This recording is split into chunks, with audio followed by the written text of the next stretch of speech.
C'est tout sauf un voyage.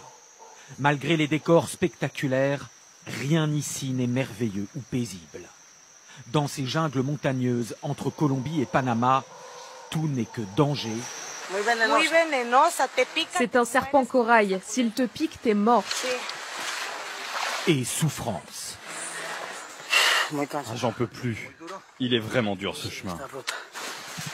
Dans cet enfer vert, ces hommes, ces femmes et ces enfants qui n'ont plus rien à perdre sauf leur vie, connaissent le pire de l'humanité.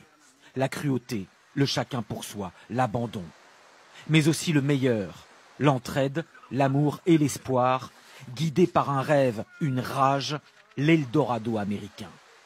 Voici l'incroyable périple des migrants du Darien Gap. Premier jour, 6 heures du matin, au camp de migrants en bordure de la jungle. Ils viennent du Venezuela, d'Haïti, d'Afrique. Le camp est organisé par un cartel de narcotrafiquants colombiens. L'un de ses responsables donne les dernières instructions. Soyez prudents, ne jouez pas aux super-héros. Celles qui sont enceintes, dites-le nous, parce que certaines accouchent en chemin et des bébés ne survivront pas. Nous avons choisi de traverser le Darien Gap de bout en bout avec Fernanda et sa fille et Manuel. Des Équatoriens qui se sont liés d'amitié sur un bateau en arrivant en Colombie et ils ont bien reçu le message. Je sais qu'il y a des crocodiles et qu'on va voir des morts sur la route. Si on se casse une jambe, si on a une fracture, c'est fini. Il n'y aura aucun secours, on restera au Darien, c'est marche ou crève. Mais pour nous, la pire des choses serait de rester là d'où on vient. Et c'est le signal de départ de ce marathon de tous les dangers. Ça y est, c'est parti pour plusieurs jours de randonnée extrêmement éprouvante au milieu de ces centaines de migrants qui vont affronter l'enfer vert dans l'espoir d'une vie meilleure.